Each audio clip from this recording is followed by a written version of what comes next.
Bismillahirrahmanirrahim. Assalamualaikum warahmatullahi wabarakatuh.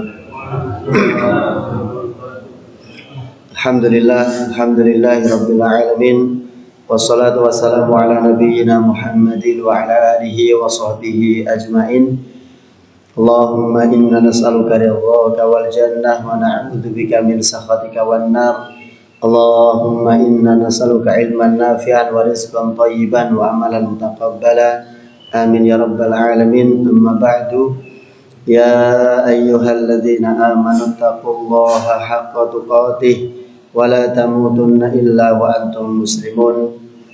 Hadirin jamaah hafizakumullah. Alhamdulillahi rabbil alamin.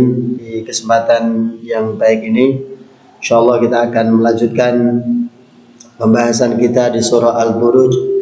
Setelah sebelumnya kita menyampaikan tentang sumpah Allah yang disebutkan di dalam surah Al-Buruj ini. Allah bersumpah dengan langit dan segala kebesarannya. Allah bersumpah dengan hari yang dijanjikan, yaitu hari kiamat. Allah juga bersumpah atas nama syahid, yaitu saksi dan yang dipersaksikan. Setelah menyebutkan 3 ayat yang berisi sumpah ini, maka kemudian Allah Subhanahu wa taala menyampaikan jawaban dari sumpah tersebut di ayat yang keempat. Qutila ashabul ukhdud. Qutila dibunuh atau qutila dibinasakan, dihancurkan, ashabul ukhdud yaitu orang-orang yang membuat parit atau orang-orang yang menggali ukhdud atau parit. Ukhdud dari kata khaddun, yaitu sesuatu yang, atau ukhdud ini sesuatu yang digali di dalam tanah atau parit tadi. Di dalam surah Al-Buruj ini Allah tidak menyebutkan nama per nama siapa yang melakukan penggalian parit kemudian melakukan kejahatan dengan membunuh sekian banyak nyawa. Allah tidak menyebutkan nama-namanya. Dan memang ini salah satu karakter Al-Quran, yaitu Al-Quran tidak fokus kepada nama per nama. Kalaupun ada nama yang disebutkan, maka tentu pemilih nama itu sangat istimewa. Dari sisi kebaikannya istimewa, atau bahkan dari sisi kejahatannya. Jadi perlu diperjelas namanya, perlu disebutkan secara terang namanya. Tetapi secara umum Al-Quran tidak menyebutkan satu persatu nama. Karena memang Al-Quran ini bukan kitab sejarah. Al-Quran ini bukan kitab sejarah, sehingga kalau kita tahu kitab sejarah itu kan mesti menyebutkan dengan detail satu peristiwa, kejadiannya kapan, tanggalnya, kemudian di mana, pelakunya siapa saja dalam sejarah itu. Karena Al-Quran bukan kitab sejarah, bukan kitab yang bicara tentang sejarah, maka Al-Quran tidak fokus di data tentang pelaku atau bahkan kejadian secara detail, tidak. Yang lebih diangkat oleh Al-Quran adalah pelajaran ibrah yang bisa diambil dari peristiwa yang terjadi di masa lalu. Jadi bisa jadi peristiwa serupa akan terulang. Peristiwa yang sama ada kemiripannya akan terulang. Sebagaimana kisah Ashabul Ukhdud ini, kisahnya berulang. Bukan hanya di satu kejadian kemudian dia tidak terjadi lagi, tidak. Kisahnya berulang. Maka sekali lagi yang pertama, Al-Quran bukan kitab sejarah sehingga tidak detail dalam menyebutkan poin-poin yang harus ada di dalam sebuah sejarah sebagaimana layaknya. Tetapi kisah yang diangkat di dalam Al-Quran lebih untuk mengedepankan adanya pelajaran atau ibrah yang ingin disampaikan. Qutila ashabul ukhdud, siapa mereka yang disiksa di dalam parit ini. Sebelumnya Kita baca dulu ayat selanjutnya. Qutila ashabul ukhdud, dibinasakan orang-orang yang membuat parit, menggali parit, annari dzatil waqud, yang mereka menyalakan api, yang memiliki bahan bakar atau kayu bakar sehingga api ini menyala dengan besar. Idhum 'alaiha qu'ud, ketika mereka menyiksa ini, mereka melihat, mereka duduk menyaksikan siksaan yang mereka lakukan. Wahum 'ala ma yaf'aluna bil mu'minina syuhud, dan mereka betul-betul melakukannya dan melihat dengan terang apa yang mereka lakukan kepada orang-orang beriman ini.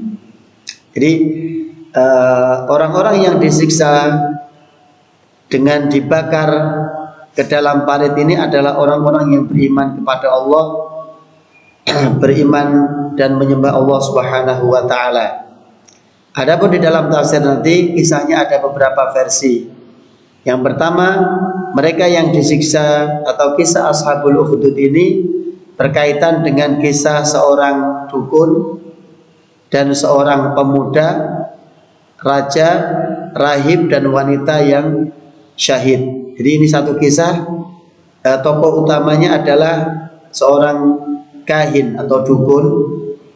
Yang dukun ini dia orang yang sangat sakti, kemampuannya luar biasa, dipercaya oleh seorang raja. Jadi kalau ada apa-apa, raja ini minta bantuannya kepada si dukun yang sakti ini.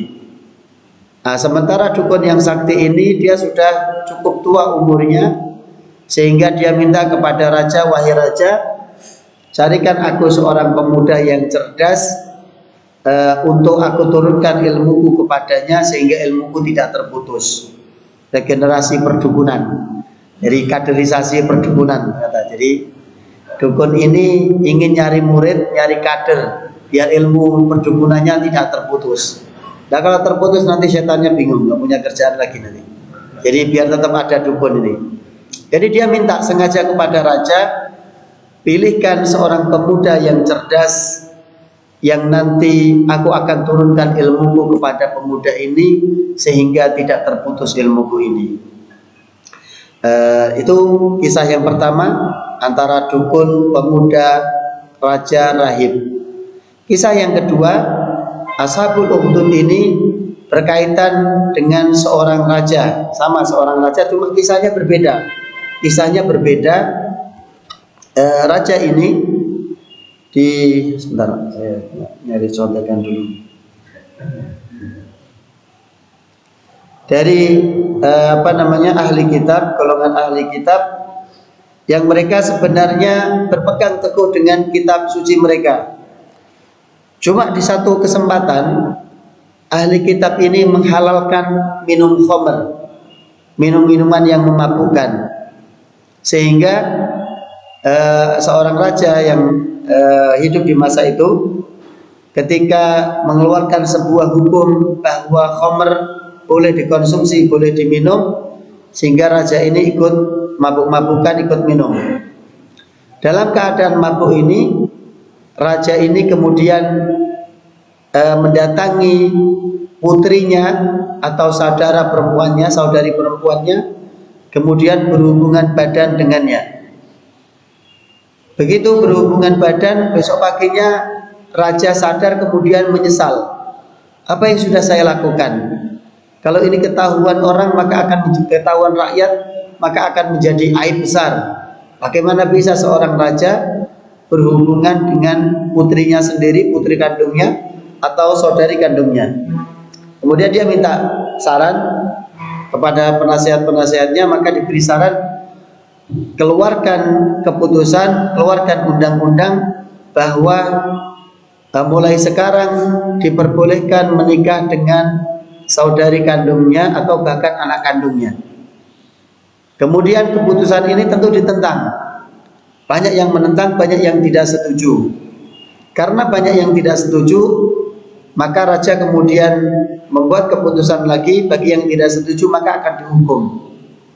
Dan ternyata mereka yang menolak ini tetap kekeh, tetap kokoh dalam mempertahankan pendapatnya, karena tidak mungkin orang menikah dengan anak kandungnya sendiri atau putri kandungnya sendiri, sehingga ketika mereka tidak menuruti perintah raja atau undang-undang yang dibuat oleh raja, sehingga mereka ini nanti dibakar di dalam parit. Itu kisah yang kedua. Atau kisah yang ketiga berkaitan dengan Raja Najran yang beragama. Kemudian Raja Najran ini ada seorang pemimpin juga yang bernama Dunuwas yang beragama Yahudi. Kemudian dia memaksa orang-orang yang beragama Nasrani untuk masuk ke dalam agama Yahudi, tapi mereka menolak. Kemudian nanti akan diadakan pembantaian. Setidaknya jumlah yang disebutkan adalah 12.000 atau bahkan sampai 70.000 orang yang ketika dipaksa untuk berpindah agama tidak mau, maka mereka dihukum dengan dibakar hidup-hidup. Itu kisah yang ketiga. Adapun kisah yang pertama tadi yang berkaitan dengan dukun, pemuda, raja dan rahib ini kisah yang masyhur. Bagaimana tadi sudah disampaikan, dukun ini ingin menurunkan ilmunya kepada seorang pemuda yang cerdas untuk menerima ilmunya, dan dia minta bantuan raja untuk mencari pemuda dan didapatkan pemuda yang cerdas. Maka pemuda ini kemudian dilatih atau diwarisi ilmu oleh dukun. Setiap hari dia datang kepada si dukun untuk belajar ilmunya tersebut. Nah, ketika pemuda ini berangkat dari rumahnya menuju rumah si dukun, kemudian pulang lagi, pemuda ini selalu melewati seorang rahib yang biasa beribadah di tempat ibadahnya. Seorang rahib, seorang pendeta yang selalu berada di tempat ibadahnya. Semakin banyak dia melewati rahib ini, pemuda ini semakin penasaran apa yang dilakukan orang ini. Maka rasa penasarannya mengantarkan dia untuk datang kepada si rahib, kemudian berbincang-bincang dan bertanya apa yang dia lakukan. Rahib ini kemudian menjelaskan bahwa dia beragama, dia menyembah Allah, kemudian yang dilakukannya adalah bentuk peribadatan kepada Rob yang dia sembah. Pemuda ini kemudian tertarik, jadi akhirnya dia belajar dua-duanya. Berangkat dari rumah ya ke rumah si dukun, juga ke rumah si rahib. Cuma masalahnya yang tadinya di awal sebelum bertemu dengan si rahib, pemuda ini selalu datang tepat waktu ke rumah si dukun, kembali ke rumah pulang juga tepat waktu. Ketika aktivitasnya bertambah dengan si rahib, akhirnya pemuda ini suka terlambat. Ke dukun datangnya terlambat, nanti pulang ke rumah juga terlambat. Akhirnya mau tidak mau ini membuat curiga. Yang sebelumnya tadi pemuda ini diajari oleh si rahib, kalau kamu nanti ditanya kenapa kamu terlambat datang, maka sampaikan bahwa kamu ada urusan yang lebih panjang dengan si dukun, atau sehingga dia punya alasan, artinya dibuat-buatkan alasan. Cuma kan alasan ini kemudian lama-kelamaan tidak bisa diterima. Masa setiap hari terlambat, masa setiap waktu terlambat? Maka akhirnya ketahuan ternyata pemuda ini belajar juga dengan si rahib. Nah, di satu waktu Allah takdirkan ketika pemuda ini melewati satu jalan besar atau jalan yang biasa dilewati manusia, ternyata di tengah jalan ada seekor hewan yang menghalangi orang untuk berani berjalan, karena hewan ini cukup berbisa, jadi orang tidak berani untuk melewati jalan tersebut. Nah, ketika pemuda ini mendapati ada sesuatu, ada hewan yang mengganggu, kemudian dia menguji ilmu yang didapatkannya. Dia menguji ilmu yang sudah didapatkannya. Dalam hati dia mengatakan, dia mengambil batu, kemudian dia mengatakan, kalau memang yang saya dapatkan dari si rahib ini adalah, si pendeta ini adalah kebenaran, maka aku mohon atas nama kebenaran yang saya pelajari, melalui batu ini semoga bisa membunuh hewan yang mengganggu di tengah jalan tersebut. Jadi dia dalam hati istilahnya tawassul. Dia menyebutkan kebaikan yang dia lakukan untuk minta tolong agar dibantu dari menjauhkan dari keburukan. Jadi tawassul dengan amal baik, dengan perbuatan baik agar dihindarkan dari keburukan. Maka kemudian dia lemparkan batu itu, yang sebelumnya tadi dia mengatakan kalau memang yang diajarkan si rahib adalah kebenaran, maka semoga melalui batu ini aku bisa membunuh hewan tersebut, dan ternyata benar. Hewan tersebut mati dengan dilempar oleh si pemuda ini. Akhirnya kisahnya kemudian menjadi viral. Ada seorang pemuda yang dia dengan sekali lemparan bisa membunuh hewan yang mengganggu di tengah jalan tadi. Kisahnya kemudian menjadi perbincangan. Pemuda ini menjadi terkenal karena kehebatan yang dia lakukan tadi. Datang seorang laki-laki yang dia buta, datang kepada si pemuda ini untuk minta disembuhkan, minta disuwuk istilahnya. Jadi minta disembuhkan. Nah, pemuda ini ya tadi sama tawasul, dia mengatakan kalau memang yang diajarkan si rahib pendeta ini kebenaran, maka aku minta kepada Allah agar menyembuhkan orang yang buta ini. Maka kemudian diobati ala kadarnya dengan tawasul tadi. Ternyata Allah kembalikan penglihatannya. Allah jadikan orang yang buta ini bisa melihat lagi. Maka lagi-lagi kisahnya menjadi viral, menjadi menyebar kemana-mana sampai terdengar oleh si raja ini. Dan pemuda ini sebelumnya ditanya, bagaimana caranya engkau menyembuhkan? Apa yang kau lakukan?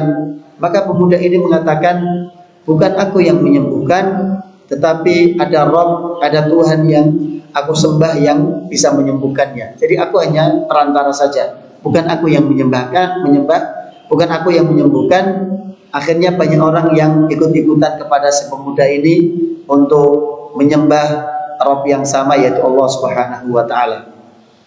Nah, di sisi lain, raja ini tidak terima kalau ada sesembahan selain dirinya, kalau ada orang yang diagung-agungkan atau zat yang diagung-agungkan selain dirinya. Maka kemudian pemuda ini ditangkap karena kisahnya sudah tersebar kemana-mana. Maka pemuda ini ditangkap.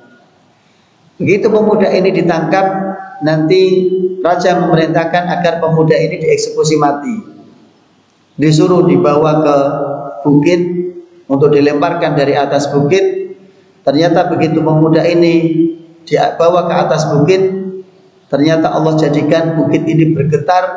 Justru pengawal-pengawal yang membawa pemuda ini, mereka yang mati, dan pemuda ini selamat. Raja semakin geram, kemudian memerintahkan pemuda ini untuk dibuang ke laut. Begitu pemuda ini dibawa, justru yang mati adalah para pengawal atau prajurit-prajurit raja. Maka raja semakin geram, gimana ini? Dan sementara orang-orang yang menyaksikan kehebatan pemuda ini semakin banyak, semakin yakin bahwa pemuda ini hebat karena dia menyembah Allah, menyembah Tuhan yang disembah pemuda ini. Nah, maka semakin banyak pengikut dari pemuda ini, semakin banyak orang-orang yang mengikuti agama yang diikuti oleh pemuda ini. Maka kemudian raja kehabisan akal, pemuda ini kemudian ditangkap. Giliran pemuda ini yang berbicara, wahai raja, engkau tidak akan bisa membunuhku kecuali justru pemuda ini nanti yang memberitahu, kalau kamu ingin membunuhku begini caranya. Maka akhirnya diceritakan, kalau engkau ingin membunuhku, maka yang harus kamu lakukan, taruhlah diriku di tiang atau ikat di tiang. Tapi sebelumnya kumpulkan orang-orang untuk melihat kematianku. Kemudian setelah nanti aku diikat di atas tiang, maka lepaskan anak panah ke arahku dengan membaca dengan menyebut nama Rabb yang aku sembah. Maka kemudian raja mengikutinya. Dipanggil tuh orang-orang, terutama mereka yang mengikuti agamanya pemuda ini, untuk menyaksikan biar Raja sih pengennya siapa yang mengikuti pemuda ini kalau tidak pindah ke agama sebelumnya maka akan mengalami nasib yang sama. Maka mereka semuanya dikumpulkan dan jumlahnya banyak. Kemudian pemuda ini diikat di tiang dan sebagaimana yang tadi sudah disampaikan disuruh untuk memanah, tapi sebelum memanah harus membaca atau menyebut nama Rob yang disembah oleh pemuda ini dengan keras. Akhirnya itu betul-betul dilakukan. Bismillah, dengan menyebut nama Allah Rob yang disembah oleh pemuda ini, kemudian panah dilesakkan dan pemuda tersebut meninggal, wafat. Ketika raja atau orang utusan raja ini menyebut nama Tuhan, nama Rob yang sama yang disembah oleh pemuda ini, maka orang semakin geger. Oh, ternyata raja juga menyembah Tuhan yang sama dengan Tuhannya pemuda ini. Jadi istilahnya apa? Ini salah kaprah. Jadi dia ingin orang-orang itu kembali kepada agama sebelumnya, tetapi justru ketika nama Rob yang disembah oleh pemuda ini keluar dari mulut raja, maka justru orang-orang semakin yakin bahwa ternyata raja juga menyembah Tuhan yang sama yang disembah oleh pemuda ini.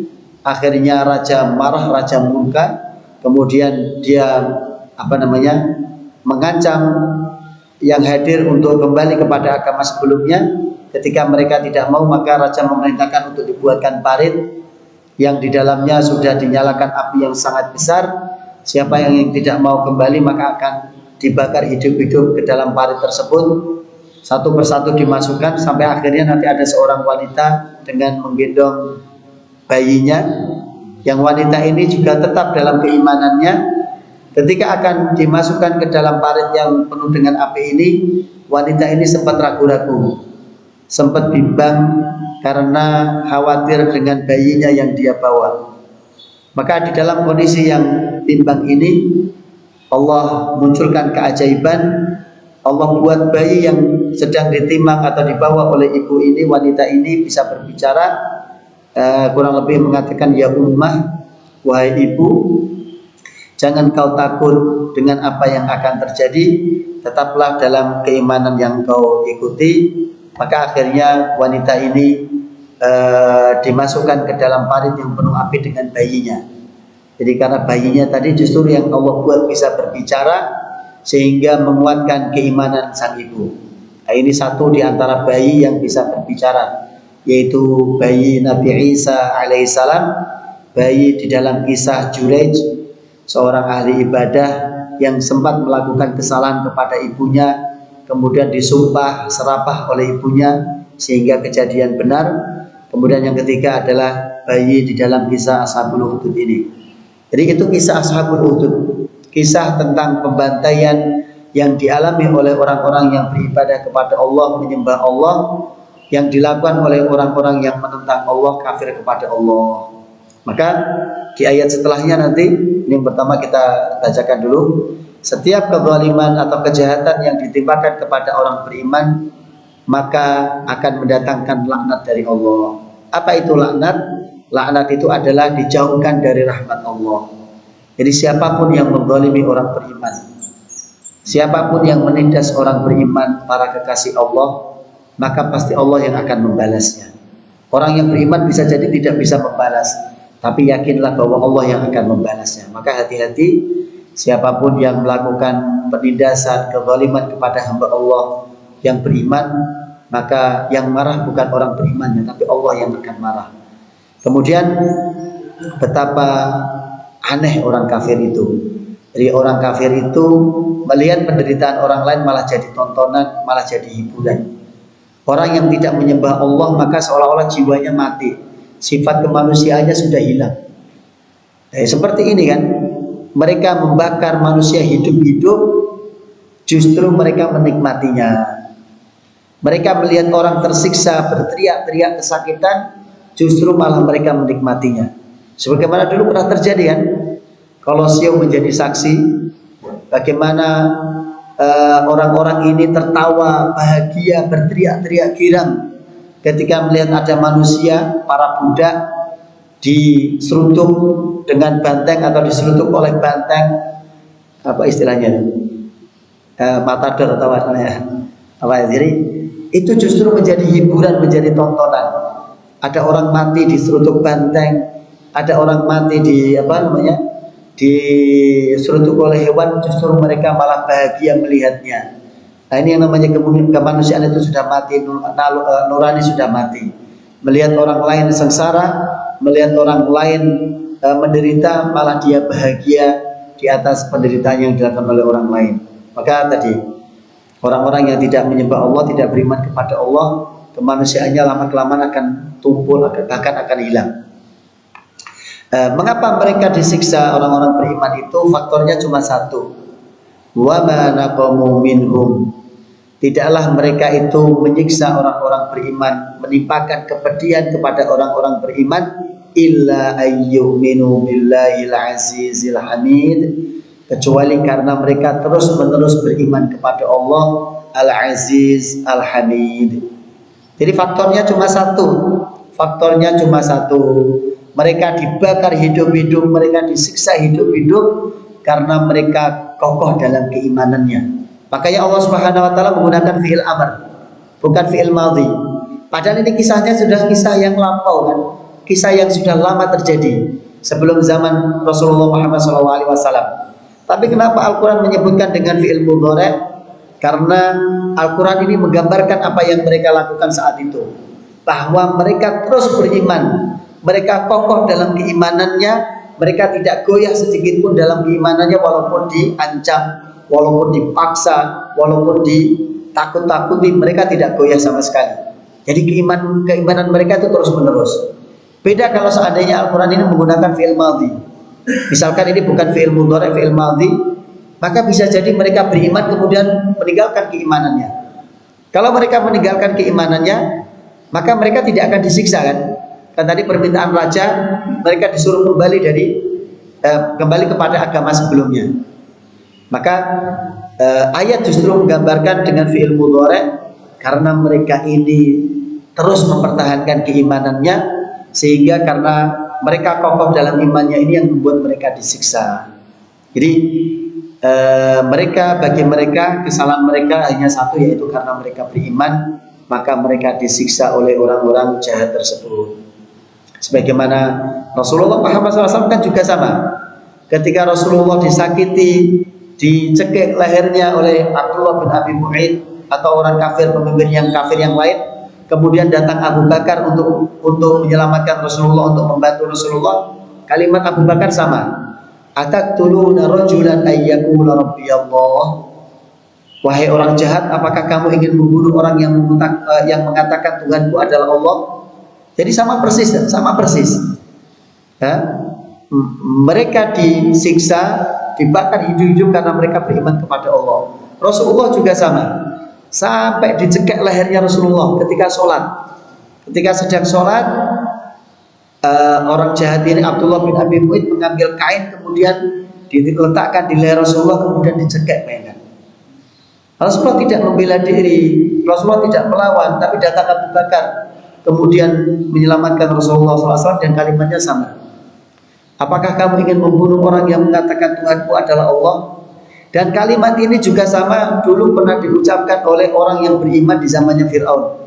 Di dalam surah Ghafir disebutkan, Ataqtuluna rajulan ayyaqula rabbi Allah wa qad ja'akum bil bayyinat. Apakah kalian, wahai Fir'aun dan bala tentara kalian, apakah kalian ingin membunuh orang-orang yang mengatakan Rabbi Allah, Rabbku adalah Allah? Jadi ini bagian dari resiko keimanan. Ini bagian dari resiko keimanan. Orang yang kokoh dalam keimanannya, pasti Allah akan berikan ujian, dan ujian itu setingkat atau selaras dengan tingkat keimanan seseorang. Semakin kuat keimanannya, maka ujian yang Allah berikan juga akan semakin berat. Kalau imannya biasa-biasa saja, maka ujian yang Allah Ta'ala berikan juga biasa-biasa saja. Alladzi lahu mulkus samawati wal ardh. Kemudian ayat menyebutkan tentang kekuasaan Allah. Kalian para raja yang berlaku zalim, kalian para pemimpin yang menyakiti, menzalimi, menyiksa orang-orang beriman, apakah kalian tidak tahu bahwa Allah yang disembah oleh orang-orang beriman lahu mulkus samawati wal ard. Allah yang disembah mereka ini memiliki kerajaan di langit dan di bumi. Wallahu ala kulli syai'in syahid, dan Allah melihat apa yang kalian lakukan. Setiap perbuatan kalian Allah melihat. Maka ayat setelahnya nanti Allah akan memberikan perhitungan kepada mereka orang-orang yang kafir ini. Insyaallah akan kita sampaikan di pertemuan berikutnya. Wallahu taala alim bisawab. Ini yang bisa disampaikan, semoga ada manfaatnya. Kita cukupkan dengan doa kafaratul majlis. Alhamdulillah. Subhanallahi wa bihamdika asyhadu an la ilaha illa anta astaghfiruka wa atubu ilaik. Walhamdulillahirabbil alamin. Assalamualaikum warahmatullahi wabarakatuh.